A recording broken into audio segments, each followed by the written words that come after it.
m'appelle Ivica Bogdanic. Donc, je suis né à Paris, mais d'origine serbe. Donc, la Serbie qui est un des pays de l'ex-Yougoslavie. Et voilà, donc je pratique l'accordéon, qui est un instrument très populaire dans les Balkans et plus particulièrement donc en Serbie. On a l'habitude de l'entendre à toutes les fêtes de famille, à toutes les cérémonies. Donc voilà, une fête sans accordéon n'est pas une fête, pour résumer. Alors j'ai commencé la musique sur le tard, enfin si on peut dire ça comme ça, parce que j'avais déjà 15-16 ans quand je me suis intéressé à l'accordéon. Et en fait d'une manière un peu particulière, parce qu'avant ça, moi j'étais fan de sport en fait.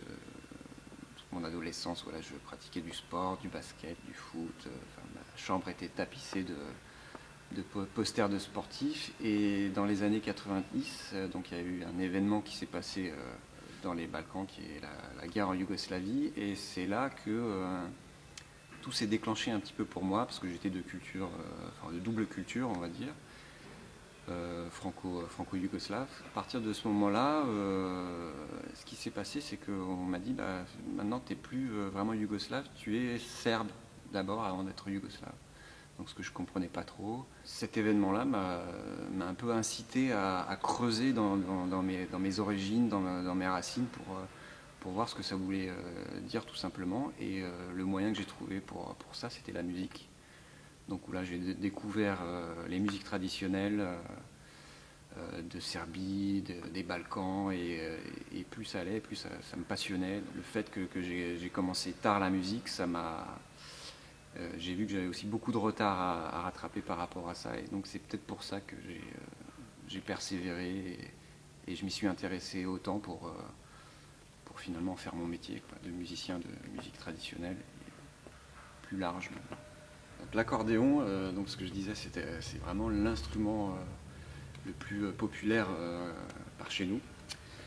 Alors pourquoi? Parce que c'est déjà un instrument qui est très facile à transporter et à jouer un peu partout, puisqu'on n'a pas besoin d'avoir une installation particulière.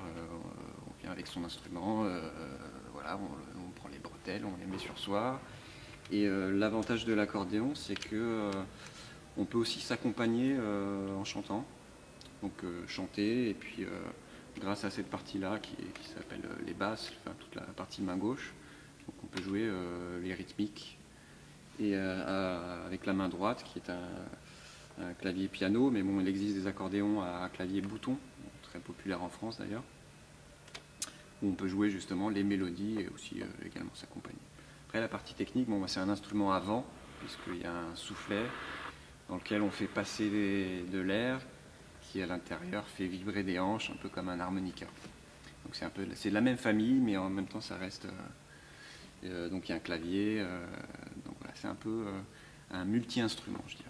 Donc sur la partie droite de l'instrument, on a une rangée de boutons ici qui s'appellent les registres. Et en fait, c'est des combinaisons de voix. Donc on a par exemple une voix très grave. Avec la même touche, on a une voix très aiguë. Puis on a des voix intermédiaires, qu'on appelle des flûtes. Donc c'est un instrument à 4 voix. Et tous ces registres en fait sont des combinaisons soit simples, donc de voix graves ou aiguës, ou alors des combinaisons en fait de voix graves et aiguës, on entend là.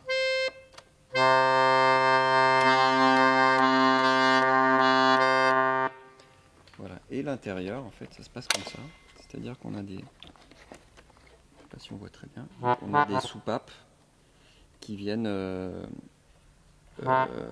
boucher des ouvertures dans lesquelles passe l'air et fait vibrer l'anche qui est à l'intérieur, mais là je ne peux pas le démonter. Donc ça c'est à peu près l'intérieur d'un accordéon.